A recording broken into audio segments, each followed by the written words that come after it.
In the vast, silent landscapes of the American West, winter didn't arrive with gentle grace. It descended like a predator. A relentless, crushing force that could snap a person's spirit as easily as it froze the ground solid. For the pioneers, the trappers, and the homesteaders who pushed into these unforgiving territories, the coldest months weren't a season, they were a war.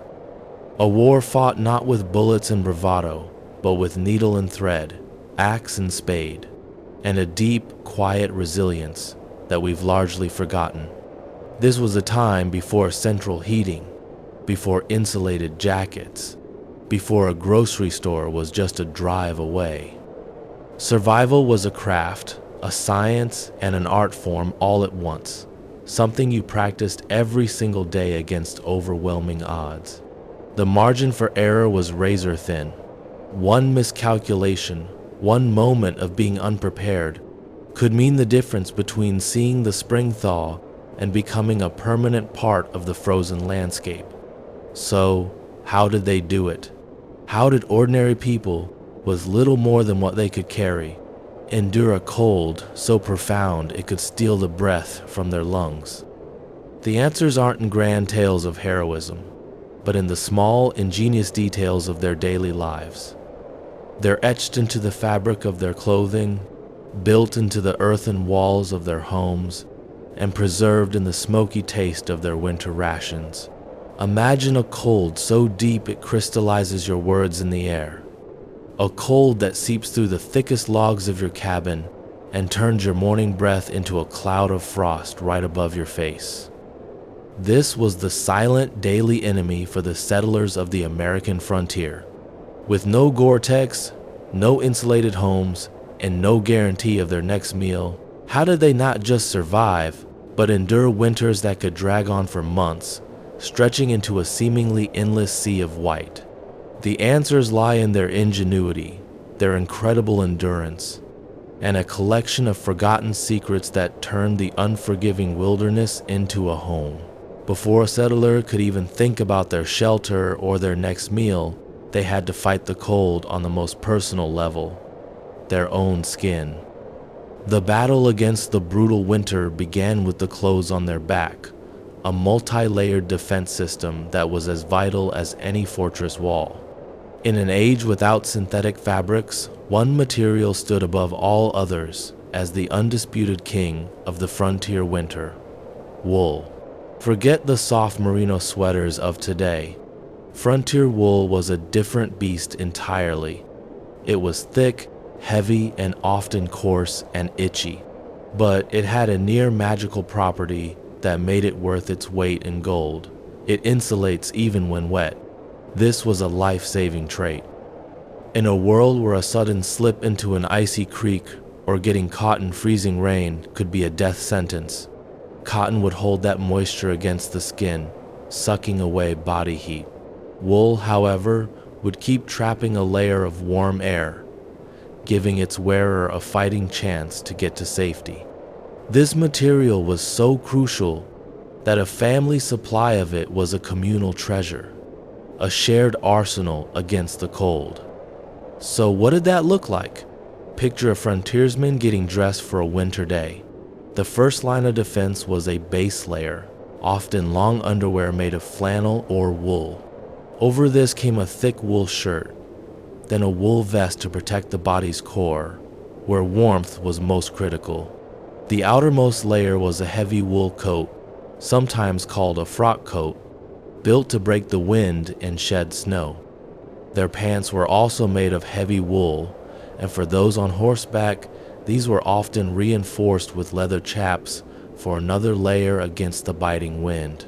But the extremities were where the cold was most vicious, where frostbite could claim fingers and toes with terrifying speed. Settlers knew this all too well. They knew that several pairs of thick woolen socks were non-negotiable. Their leather boots weren't breathable like ours. They had to be meticulously waterproofed. It was a constant chore of rubbing them down with heated beeswax or animal fat to seal every seam against moisture. And what about their hands? Here, they relied on a simple truth we've mostly forgotten. Mittens are always better than gloves.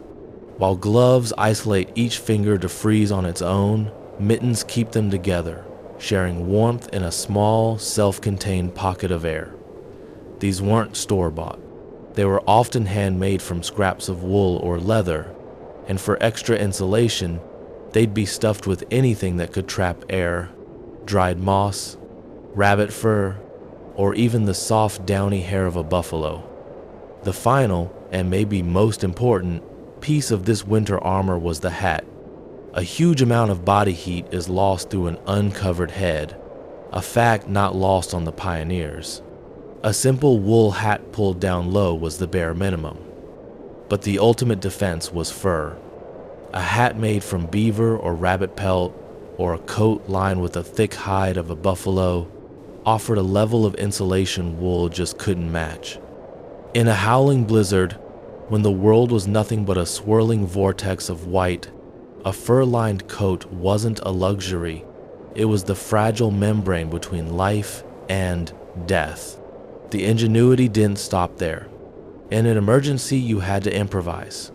Settlers caught in a sudden storm might wrap their boots in burlap sacks to create makeshift gaiters and keep the snow out. On long treks across sun-glared snowfields, they'd fashion crude masks with narrow eye slits to protect their skin from frostbite and their vision from snow blindness. These weren't elegant solutions. They were born of pure necessity, a testament to a mind that was constantly assessing risk and finding immediate solutions with whatever was at hand. For the pioneer, clothing wasn't about style. It was a Tula wearable shelter they carried with them into the heart of the frozen wild. But a warm coat only gets you so far. It could protect you for hours, but not for the endless nights and storm-bound days of a frontier winter. To survive, a settler needed a sanctuary, an anchor against the vast and violent cold. So how did they build a home that could withstand temperatures far below zero, often with no trees in sight? The answers weren't in fancy architecture, but in the very ground beneath their feet. On the great treeless plains, the iconic log cabin was an impossible dream. Wood was a precious commodity, sometimes more valuable than gold. Settlers would arrive on their new claim to find an endless sea of grass, but not a single tree for miles. So they turned to the one resource they had in abundance: the earth itself. This led them to create one of the most remarkable and forgotten homes in American history: the dugout. Just like the name says, a dugout was a home literally dug out of the earth. A family would find a hillside or a ravine and just excavate a living space from the dirt. The walls were the packed earth of the prairie, and the roof was often a layer of scavenged wood or woven willow branches, covered over with the same sod they'd just removed. From the outside, a dugout was almost invisible, just a mound on the landscape. But inside, it was a surprisingly effective shelter. The earth acted as a massive insulating barrier, absorbing and holding warmth. Dugouts stayed at a relatively stable temperature year-round, warmer than any building in the winter, and blessedly cool in the summer. They were primitive, sure, but their efficiency was a marvel of practical engineering. A close cousin to the dugout, and maybe the most iconic dwelling of the prairie, was the sod house, or soddy. If there wasn't a good hillside, settlers would just build their own walls of earth. Using a special plow, they'd cut long strips of turf, dense with the tangled roots of prairie grass. These strips were then sliced into heavy bricks of dirt and roots that could be stacked to build the walls of a home. The walls of a soddy were incredibly thick, often 2 or 3 feet deep, providing amazing insulation. The few pieces of timber a family had would be used to frame a door and maybe a small window.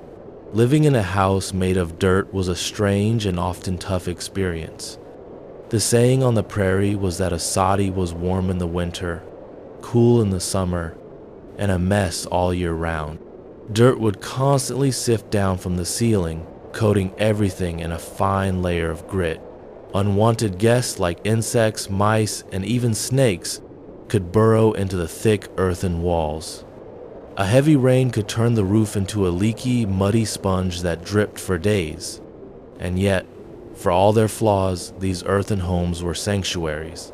When a blizzard raged outside, piling snow up to the roof, a family gathered around a small cast iron stove inside a soddy could stay warm, protected by the very substance of the land they'd come to tame.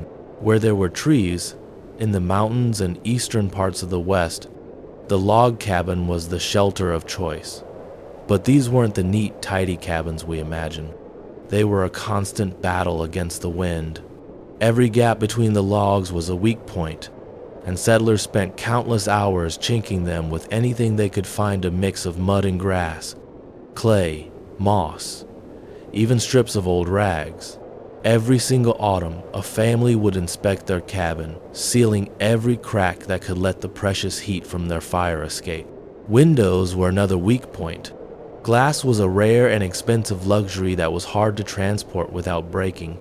So, pioneer cabins often had very few, very small windows. Some of the earliest shelters had no windows at all, relying on an open door and a smoke hole in the roof for light. This made the inside of a cabin incredibly dark, a small world lit only by the flickering fire and the dim glow of a tallow candle or a lard oil lamp. Inside these small spaces, every detail was about survival. Many homes, whether log or sod, had a root cellar. This was a small underground chamber dug beneath the floor or nearby that acted as a natural refrigerator. The earth's consistent temperature kept it cool but above freezing, protecting the family's vital stash of potatoes, turnips, and carrots from both frost and hungry animals. It was a simple, ancient technology, but one that was absolutely essential for surviving a season when nothing grew. The pioneer shelter was more than just a house. It was a carefully designed system, a fortress of earth and wood built for one purpose: to hold the lion against the wild west winter. These stories of resilience and ingenuity are a powerful reminder of the forgotten skills that define life out on the frontier. If you're finding this journey into the past as fascinating as I do, be sure to subscribe to the channel and check out our other videos where we dig even deeper into the practical wisdom of those who lived a wilder life. A warm shelter was one thing, but how did they fuel their bodies to withstand that crushing cold? And how did they fuel the fires that were the beating heart of their homes? The struggle for food and heat was a relentless, year-round job, a constant race against the calendar that ended in the frozen stillness of winter. For the pioneer, stockpiling wasn't just something you did once, it was the rhythm of life. From the moment the ground thawed in spring until the first hard frost of autumn, every hour was in some way dedicated to preparing for winter. Every vegetable pulled from the garden, every wild berry gathered, every animal hunted, was looked at through the lens of preservation. Scurvy was a constant threat, and a diet without preserved fruits or vegetables could be a death sentence. Preserving meat was a cornerstone of this effort. With no refrigeration, fresh meat from a hunt had to be processed immediately. Smoking was one of the most common methods. A small smokehouse would be filled with the amazing smell of slow-burning hardwood.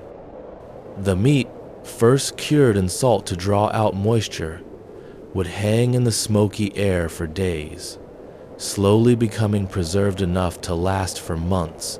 Another method was to pack meat in barrels with layers of salt, which could keep it edible, if incredibly salty, all winter.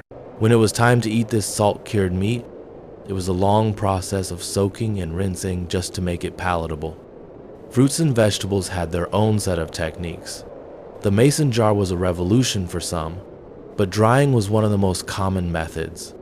Slices of apple would be laid out on racks in the sun, often on the cabin roof, covered with cheesecloth to keep insects away. After days of slow dehydration, the shriveled leathery pieces were stored in cloth bags. Green beans were often strung on a long thread and hung near the fireplace to dry. To eat them months later, they had to be soaked overnight to rehydrate, a process that brought back some of their substance, but very little of their original flavor. The root cellar was for the hardiest vegetables. Potatoes, turnips, and carrots, nestled in bins of sand or sawdust, could last for months in the cool, dark. Pickling was another vital skill. Cucumbers and cabbage could be submerged in a brine of vinegar and salt, their crispness saved for a time when fresh greens were an impossible luxury. Winter meals were often simple, hearty, and monotonous. They were built around stews, where a small amount of that precious preserved meat could be stretched with dried beans and potatoes to create a filling, warming meal. Just as vital as food was fuel for the fire. The fireplace or the cast iron stove was the center of the home, the source of all warmth and all cooking. In wooded areas, the seasons were marked by the relentless task of cutting, splitting, and stacking firewood. A massive woodpile, kept dry and close to the house, was a family's best insurance policy against the cold. But on the vast treeless prairies, wood was almost non-existent. Here, settlers had to turn to a fuel source that seems shocking to us today: dried animal dung. They were called chips, the dried droppings of buffalo, or, once the great herds were gone, cattle. Gathering these chips was a constant, back-breaking chore for women and children who would scour the prairie, filling baskets and wagons with this unlikely fuel. They would build huge piles of it next to their soddies, sometimes 10 to 12 feet high, a strange but essential shield against the winter. Chips burned hot but very quickly, meaning the stove had to be fed almost constantly. One settler grimly joked that he and his wife had only a passing acquaintance in the winter, as one was always coming in with a bucket of chips, as the other was going out with a pan of ashes. When chips were scarce, they burned whatever they could find: twisted bundles of hay, sunflower stalks, anything that would burn and offer a bit of warmth. The first task of every single winter morning was to coax the embers in the stove back to life. To fail was to invite the cold into the house, a foe that, once it got a foothold, was nearly impossible to drive out. But surviving the winter wasn't just about warm clothes and a full pantry. The physical challenges were immense, but the toll on the mind could be just as brutal. The battle against the cold was also a battle against isolation, monotony, and the ever-present fear that gnawed at the edges of your thoughts. In this struggle, the most important survival tools weren't physical things, but the resilience of the human spirit and the strength of community. Imagine your world from inside a soddy during a 3-day blizzard. The sky is a uniform, churning gray. The wind howls with a sound that seems almost personal, a malevolent voice trying to tear its way inside. The snow piles deeper and deeper, burying your tiny windows, plunging your small home into a dim, perpetual twilight. Outside, all the landmarks are gone, the world dissolved into a featureless, hostile expanse of white. This was the reality of prairie madness, a recognized affliction on the frontier. The sheer, crushing monotony and the profound sense of isolation could break even the strongest people, leading to deep depression and, in some cases, a complete mental collapse. The daily routines were a defense against this. The constant, repetitive tasks of feeding the fire, tending to livestock, mending clothes, and preparing food gave structure to the days, a rhythm that kept the mind occupied. There was no time for idleness when survival demanded constant work. In the long, dark evenings, families would huddle together, the firelight casting flickering shadows on the rough walls. They'd tell stories, sing songs, read from the family Bible if they had one, or just sit in shared silence, the presence of others a quiet comfort against the vast emptiness outside. When possible, community was the ultimate safety net. New arrivals often survived their first winter only with the help of more experienced neighbors. Knowledge was a shared resource. How to predict a storm by the color of the sky, how to properly chink a cabin, which wild herbs could be used for a bad cough. In times of extreme hardship, neighbors would share their precious stockpiles of food or firewood, knowing their own survival might depend on the survival of others. During the most brutal cold snaps, it wasn't unheard of for families to spoon huddling together under a pile of blankets and furs to share body heat through the night. It was a simple, primal act of cooperation, a recognition that in the face of nature's overwhelming power, their only hope was each other. To navigate the snow-covered land, settlers developed simple but effective systems. A line of sticks stuck in the ground on a clear day could become a life-saving trail from the house to the barn when a blizzard reduced visibility to zero. Getting lost in this white wilderness was terrifyingly easy, and these simple markers were a fragile thread connecting them to safety. But what happened when preparation failed, when community was out of reach, and when nature's fury was met with human error? For a stark and horrifying answer, we only need to look at the infamous story of the Donner Party. In the spring of 1846, a group of pioneers set out for California, full of hope. But they made a series of fatal mistakes. They started too late in the season, leaving them racing against the coming winter. Against the advice of experienced mountain men, they took a new, unproven route called the Hastings Cutoff, believing it would save them time. It did the opposite, slowing them down disastrously in the rugged mountains. By the time they reached the Sierra Nevada mountains, they were exhausted and their supplies were dangerously low. And then, in late October, calamity struck. An early heavy snowstorm descended, trapping them in the high mountain passes. The snow fell relentlessly, burying their wagons and making any further movement impossible. They were stranded. As the weeks turned into months, their situation became a slow-motion nightmare. They ate their pack animals, then the hides from their wagons. They boiled bones and scraps of leather for any nourishment they could get. When that was gone, they ate their own dog. The isolation and starvation began to take their toll. Sickness and frostbite were rampant. People began to die. And then, faced with the ultimate horror of starvation, the survivors made a terrible choice. They began to eat the bodies of the dead. When the first rescue party finally fought their way through the snow in February of 1847, nearly 4 months later, they found a scene of unimaginable horror. Gaunt, wild-eyed survivors, and the grisly evidence of their desperate acts.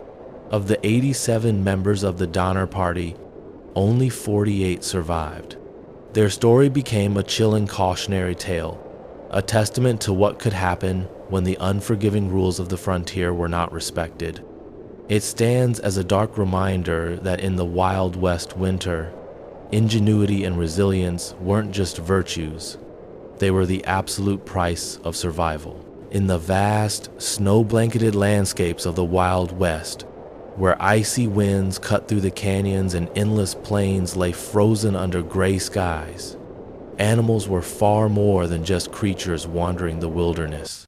They were silent guardians, woven deeply into the rhythm of survival.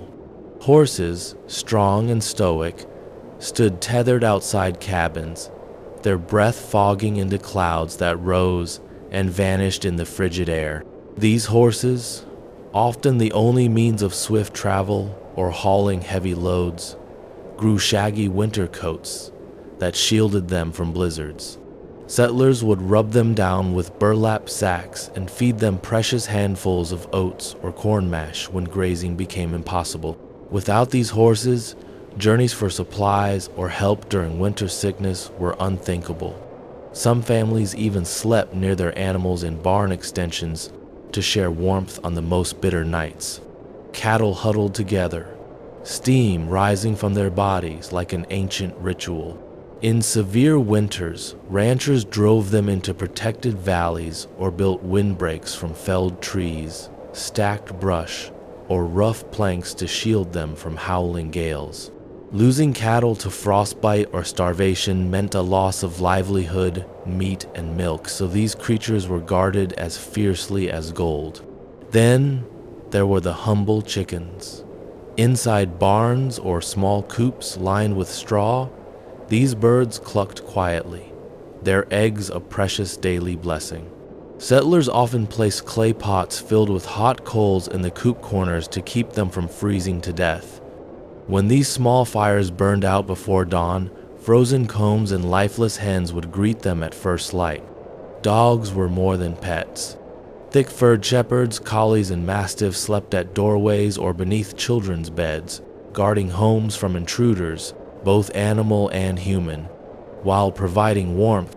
In some cabins, a single dog curled up against a sleeping child could be the difference between frostbitten toes and a safe slumber. At times, their mournful howls would rise in the moonlit silence, an eerie reminder that wolves also prowled the distant hills, equally desperate in winter's grip.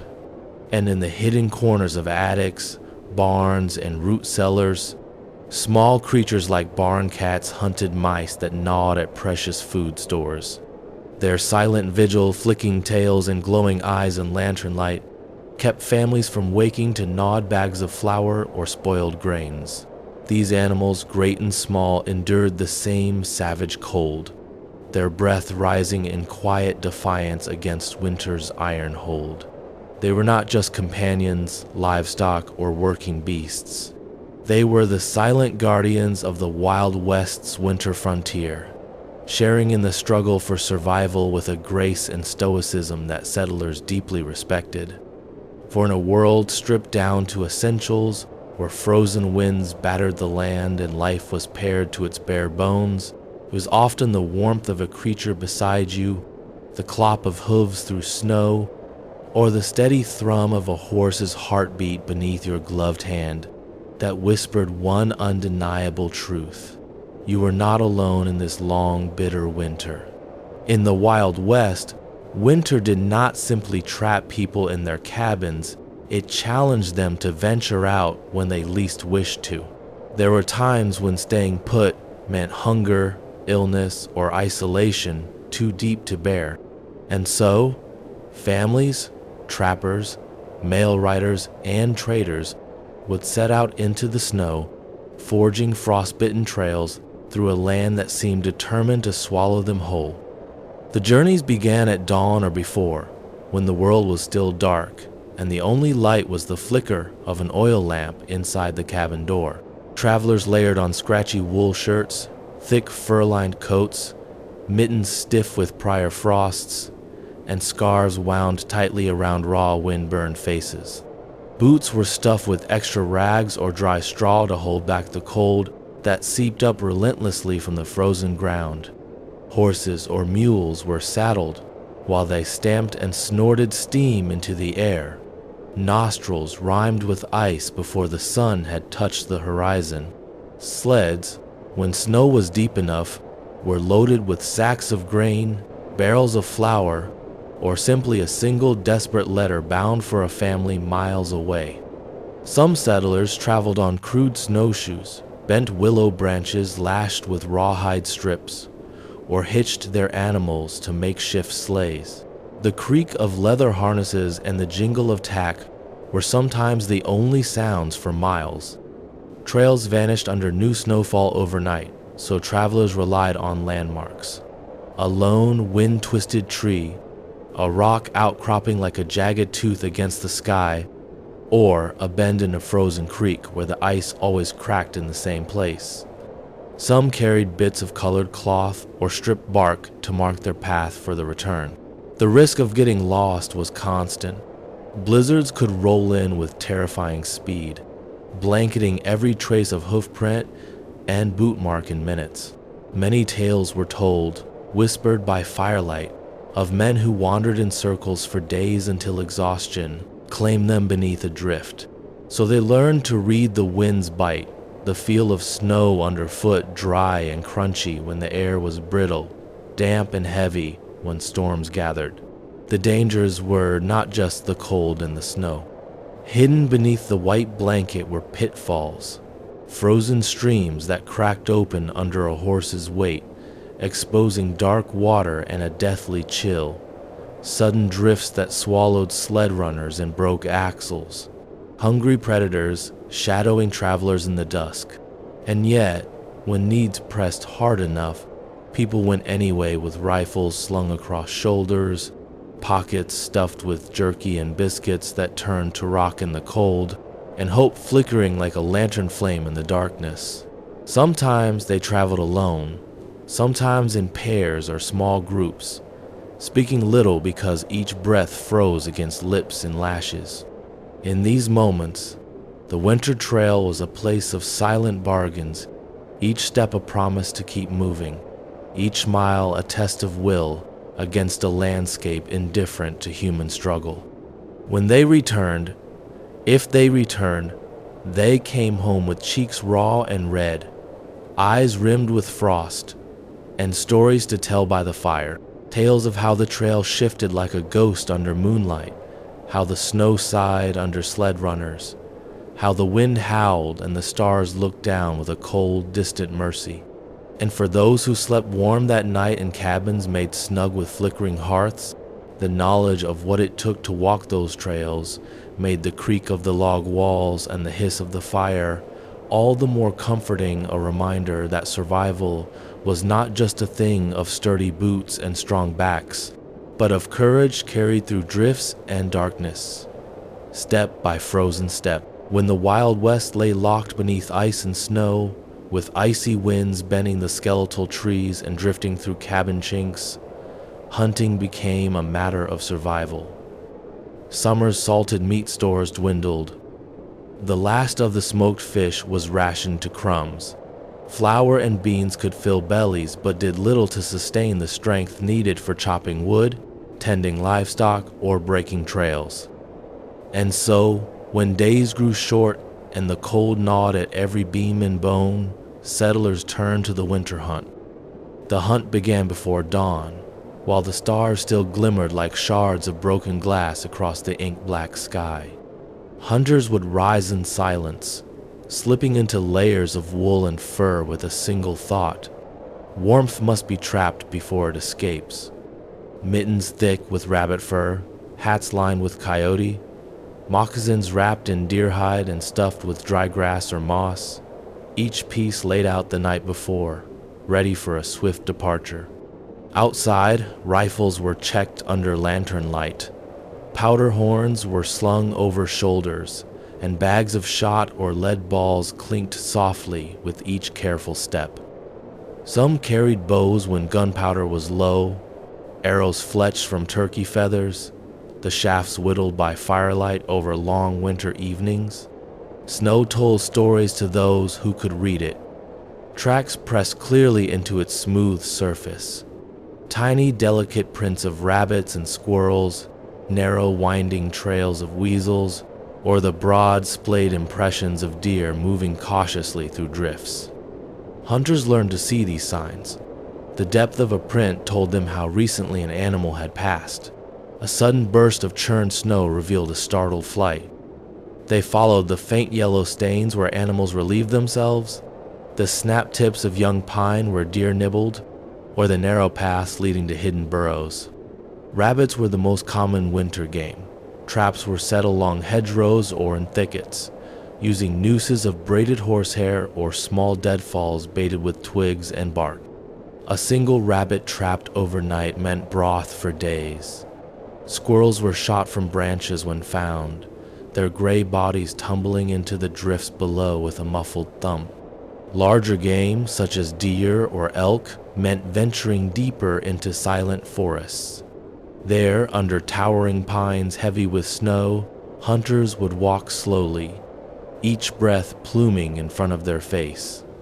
The forest floor was hushed, absorbing sound under a thick white quilt. Icicles clinked as the morning sun crept through the canopy, and sometimes the quiet would break with the soft crunch of hooves ahead. A successful hunt was both blessing and burden. Dressing a deer in winter was harsh work. Knives bit into frozen hides. Blood steamed in the icy air. Hands went numb quickly, and hunters worked fast to keep wolves from scenting the kill. The meat was packed onto sleds, dragged back through the snow with creaking ropes, and hoisted into trees or stored in root cellars, safe from roaming predators. No part was wasted. Hides were scraped clean and tacked to barn walls to dry. Sinew was stripped for thread, bones cracked for marrow, hooves boiled down for glue, and even antlers carved into tool handles or buttons. Each hunt carried a silent prayer of thanks, for while winter was merciless, the animals it yielded gave life in the deepest months of darkness. Returning hunters were greeted with relief. Children would run to open cabin doors, the smell of cold air and blood mingling as carcasses were carried in for butchering. Fires roared to life, kettles of melting snow readied to clean meat and tools, and the hunter's story of the day's quiet woods and sudden shots was told softly over steaming bowls of fresh broth. In those moments, with darkness pressing at the windows and meat simmering in iron pots, the winter hunt reminded every settler of an eternal truth, that survival was not merely fighting the cold or enduring hunger, but maintaining the ancient covenant between humans and the land. A quiet, respectful taking that gave life in return for skill, patience, and reverence beneath the silent falling snow. In the wild west, when winter storms raged and winds shrieked down from the mountains, sickness became a constant threat. Coughs lingered like shadows in every cabin corner. Fevers burned hot against the deep cold. Frostbite blackened toes and fingers in silent warning. But in a world far from doctors and distant from medicine, settlers turned to what they had: the earth, their knowledge, and hope. Remedies were passed down through whispered memory. Bundles of dried herbs hung from cabin rafters: sage, yarrow, horehound, and willow bark, harvested during warm months and saved for times like these. For fevers, women brewed teas of willow bark or steeped elderberry twigs, bitter brews that carried salicin to ease pain. Hot cloths soaked in these teas were laid on foreheads, while the patient lay wrapped in blankets near the fire's glow. Colds and chest infections were treated with pine needle tea, rich in vitamin C, or with steaming pots of water infused with thyme and sage.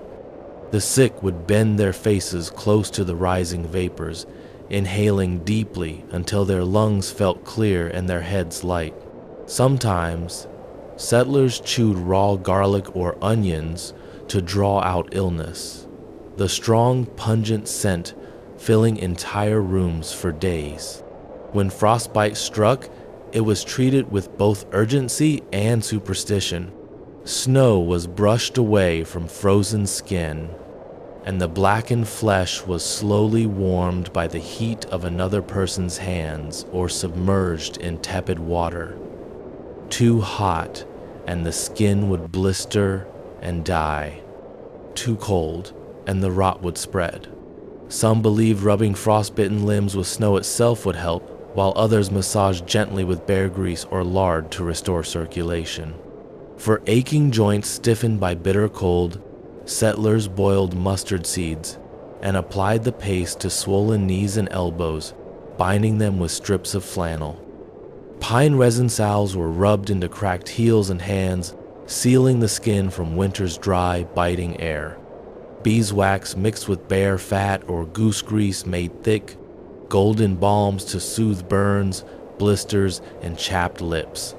To keep children strong through winter's trials, mothers boiled bones and hooves for days to make rich bone broth, a clear soup that steamed in wooden bowls, bringing warmth with each sip. Elderly settlers swore by hot whiskey toddies, mixed with honey and a dash of lemon peel to ward off coughs and chills before sleep. But perhaps the greatest remedy was simple human touch. Settlers sat by the sick, wiping sweat from burning brows, holding trembling hands, whispering prayers to whatever god or spirit guided them through the long winter darkness. In these moments, hope itself was the medicine that sustained life, when herbs ran out, when broths thinned, and when all that remained was faith in dawn's arrival. Winter was a merciless healer, giving no guarantees. Yet through these humble remedies, bitter teas, fragrant salves, warm broth, and tender care, people survived. They rose again to gather wood, feed animals, and prepare for another day beneath a sky heavy with snow, carrying within them the quiet strength of those who learned to heal with whatever the land provided, and with the unspoken power of enduring love in a frozen land. Nightfall in the Wild West came swiftly in winter. As the pale sun slipped behind distant ridges, long blue shadows stretched across the snow until darkness swallowed the plains. But winter nights, though bitter and silent, held their own quiet beauty. Cabins flickered with lantern light, yellow squares glowing softly against endless black. Inside, families gathered near the hearth where flames cracked and popped, casting dancing shadows across rough timber walls. The scent of pine smoke mingled with supper, thin stews of beans and scraps of salted meat, or bubbling pots of cornmeal porridge sweetened with a spoonful of molasses when they could spare it. Outside, beyond thin walls and shuttered windows, the world lay silent and vast. Snow glistened under moonlight, sparkling with countless tiny stars of its own. The sky stretched above in an infinite dome, so clear that settlers could see the Milky Way's pale river curling across the heavens. Constellations glimmered bright and sharp. Orion the hunter, his belt rising over the horizon, the Pleiades clustering like silver seeds, the North Star holding its silent vigil. In the deep of night, the land felt frozen in time. Coyotes yipped and howled across distant hills, their cries echoing under the starry canopy. Timber wolves prowled silently through forests, their shadows gliding between tree trunks like smoke.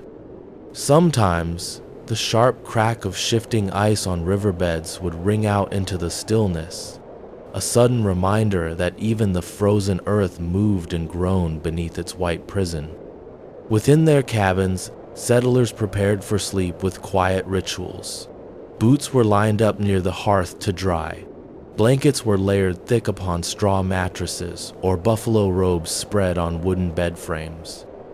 Children curled up close to parents or siblings, wrapped tight in wool and fur, while dogs slept at their feet, noses tucked under tails for warmth. Before drifting into slumber, many would whisper prayers of gratitude, for shelter, for food, for having survived another day of bitter wind and biting cold. They prayed for the health of their animals, for the strength of their neighbors, for the promise of spring's return. For in the Wild West, faith was woven into every sunrise and sunset, each breath of life drawn against the odds. Those who could not sleep often sat by small windows, watching moonlight gleam across the snow. The world beyond seemed another realm altogether, silent, luminous, untouchable. Some settlers wrote by candlelight in journals made from stitched scrap paper, recording weather, small victories, or simple thoughts. Others smoked pipes, their minds drifting to memories of warmer lands, to distant families, or to a time before hardship carved deep lines upon their faces. And so the nights passed under winter stars. Time slowed, wrapped in deep silence, broken only by the hiss of cooling embers or the occasional muffled cry of an infant dreaming. In these hours, the Wild West felt both immense and intimate, a land held in frozen stillness, where human lives flickered small and fragile, yet burned with quiet determination beneath a sky that never blinked. Each dawn brought another test of survival, but for a few short hours every night, under the unending constellations and the cold's tight embrace, settlers lay wrapped in dreams of spring meadows, running streams, and warm breezes, trusting that even the longest winter would one day end. In the Wild West, life in winter could feel isolated beyond measure. Blizzards cut off settlements, trails vanished beneath drifts, and neighbors seemed to live in distant worlds of white silence. Yet even in the bitterest months, trade did not stop. It simply changed its shape, adapting to the merciless cold like every other facet of survival. Trading posts stood as silent sentinels along frozen trails. Small log cabins or low stone buildings with heavy wooden doors and smoke curling from chimneys, they offered what no single homestead could supply alone: connection.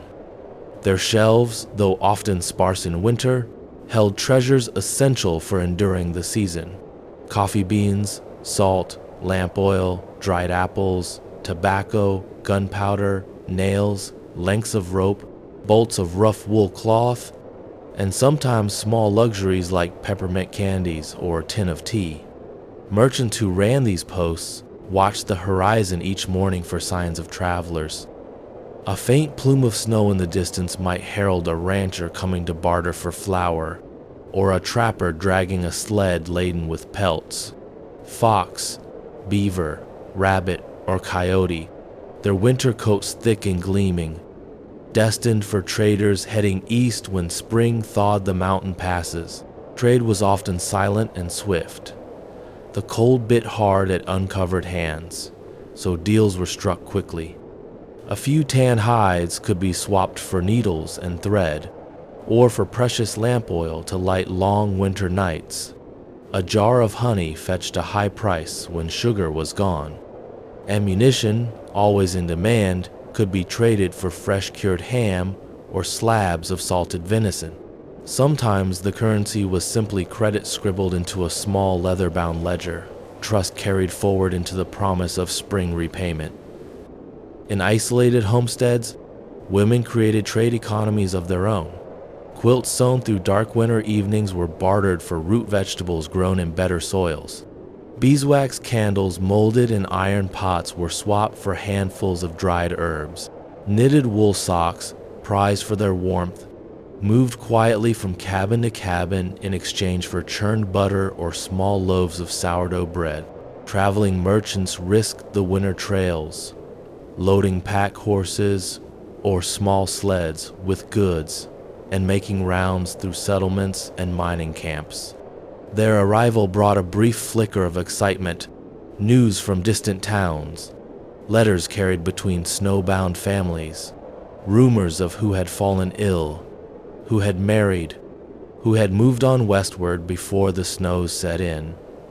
They were moving threads of connection across a land that winter tried to unravel. For many settlers, trade in winter was not merely survival of the body, it was survival of the spirit. To see another face after weeks of isolation, to hear a new voice cutting through the hush of snowfall, to barter a simple bundle of rabbit pelts for a few iron nails. These were reminders that the world beyond their small cabins still existed, still turned, and would return in fullness once the thaw came. And so, despite the howling winds, frozen rivers, and trails buried deep beneath ice, commerce never fully ceased. It flickered on, quietly and persistently, like the lone lantern glowing in a trader's window at dusk, a promise that even in the dead of winter, life continued to move forward, fueled by human ingenuity, need, and the eternal hope of spring's return. When the winds howled across the frozen plains and the snow fell in endless, silent drifts, nights in the Wild West stretched long and dark. After the evening chores were done, supper bowls were cleaned, and the last log was laid upon the fire, Families gathered close to share what warmth remained. In these quiet hours, stories flickered to life like firelight on cabin walls. Some stories were simple remembrances of home.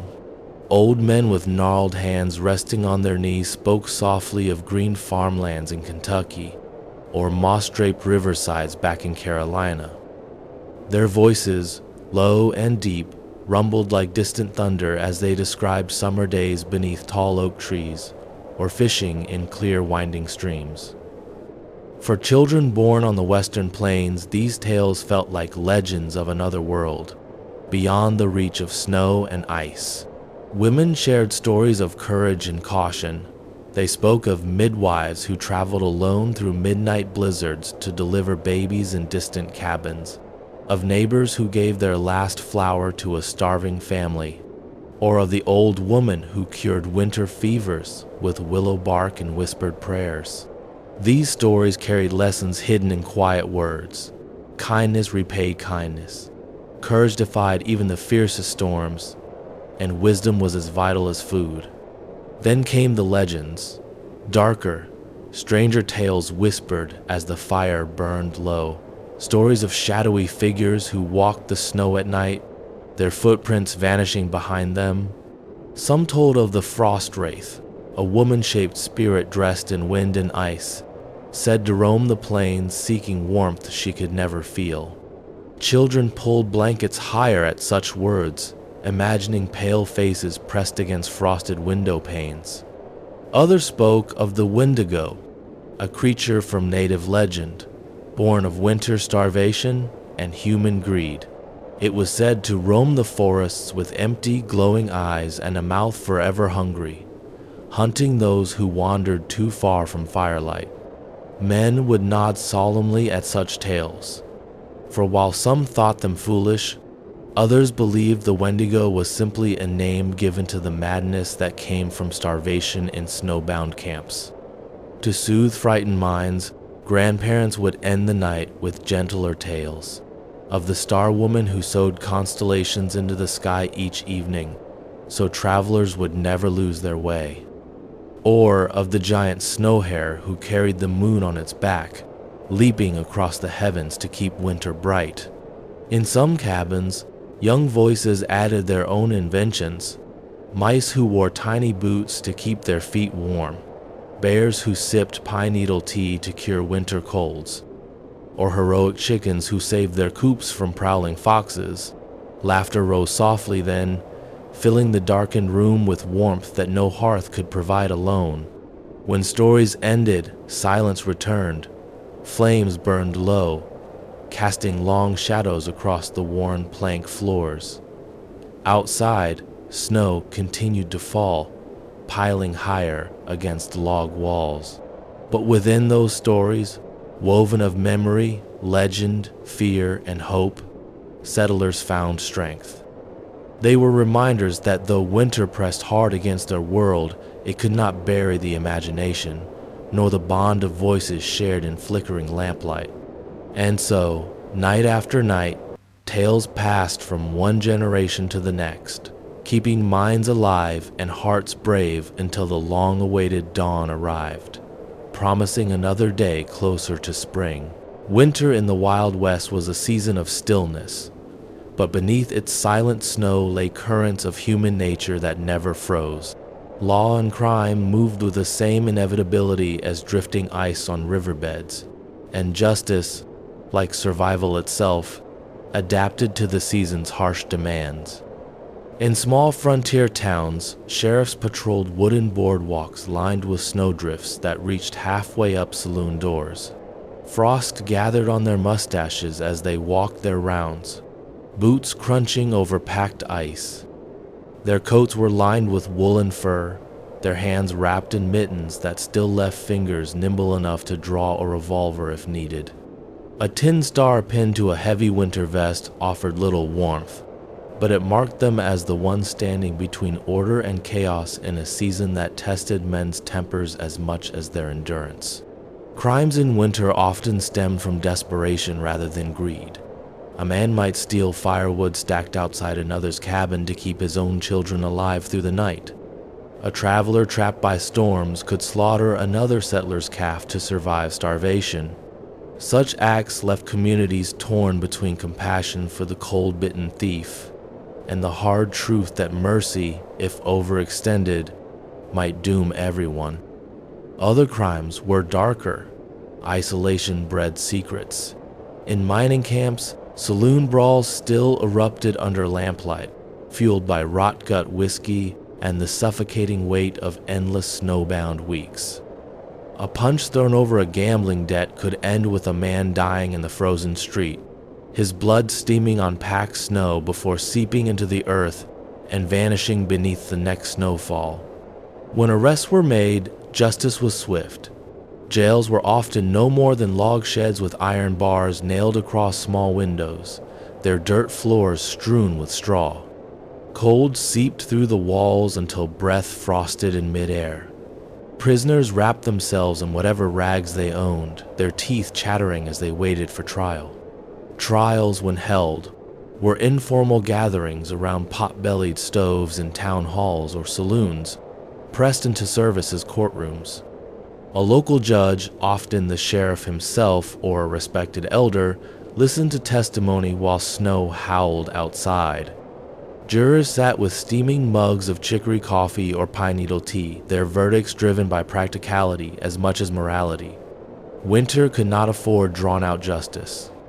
Guilt or innocence was determined quickly. Punishments delivered the same day to avoid leaving men jailed in sub-zero temperatures for long. Punishments ranged from enforced community service, chopping firewood for widows or clearing snow from communal wells, to whippings, branding, or, in the gravest cases, hanging.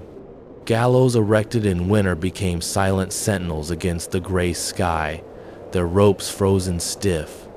Executions were carried out swiftly, with prayers said in the bitter dawn cold, and townsfolk gathered in heavy coats, their faces solemn under frost-edged hats.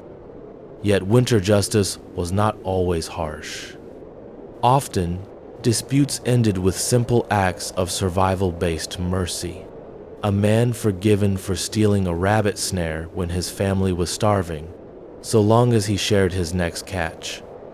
Neighbors mediated disagreements before they became crimes, knowing that in winter, unity was stronger than any iron law. For the Wild West under snow, justice was not about codes carved in stone. It was a living force shaped by compassion, necessity, and the knowledge that harshness too readily applied could break a community's fragile balance.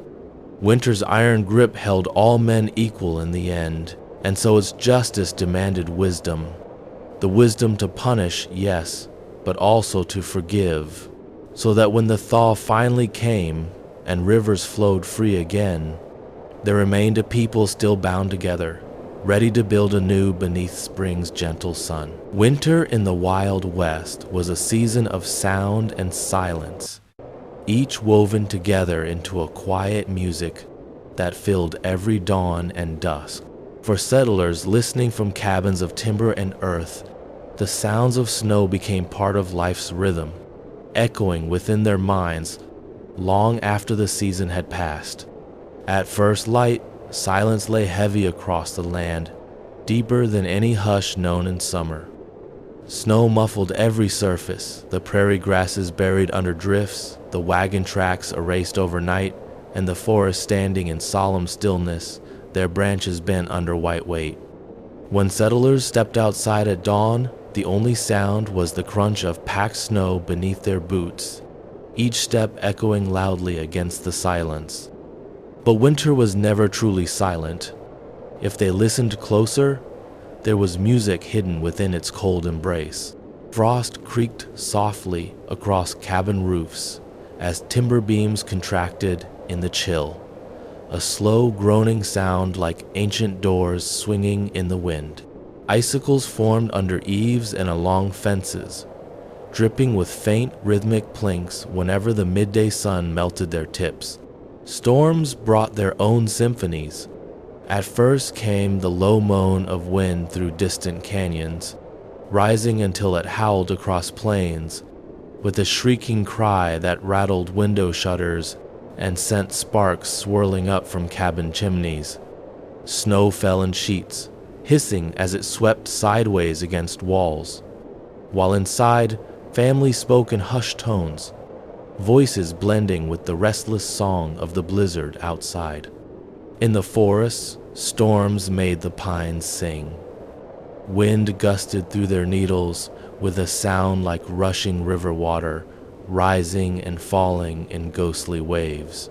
Branches groaned and cracked under heavy ice, echoing across the hills like rifle shots in the dark. Sometimes a great tree would snap, its trunk splitting with a thunderous crack that rolled through the valleys, a sudden drumbeat within winter's long, quiet music. Animals added their voices to this cold chorus. Coyotes yipped and barked at dusk, their calls weaving together into high, eerie laughter that carried across the frozen plains. Wolves howled in deeper, mournful notes, vibrating low in the chest like ancient songs sung by the earth itself. Horses whinnied softly in their stalls, shifting their hooves with dull thuds against packed dirt floors. Chickens clucked in muted complaint from straw-lined coops as the wind rattled their walls. Even inside, there was music, the hiss and pop of logs burning in the hearth. The scrape of iron pots moved across stones to catch better heat. The rustle of blankets as families shifted under their furs, and the faint breathing of children asleep, rising and falling with the sigh of the winter wind beyond their walls. At night, when storms calmed and moonlight silvered the snow, silence returned with a grandeur that felt almost holy. The world lay still under the frozen stars, each breath steaming into the air, every movement magnified by the quiet. Settlers could hear the distant crackle of frost forming on tree bark, or the faint rustle of a mouse tunneling beneath snowdrifts in search of hidden seeds. This was the music of winter, a song of silence and storm, wind and wood, animal cries and human whispers, woven together into a tapestry of sound that reminded all who heard it of their place within nature's vast, indifferent beauty. It was a music that lulled them to sleep each night, promising that though the cold might rule their days, its quiet song would carry them gently through until spring's thaw awoke the earth's brighter melodies once more.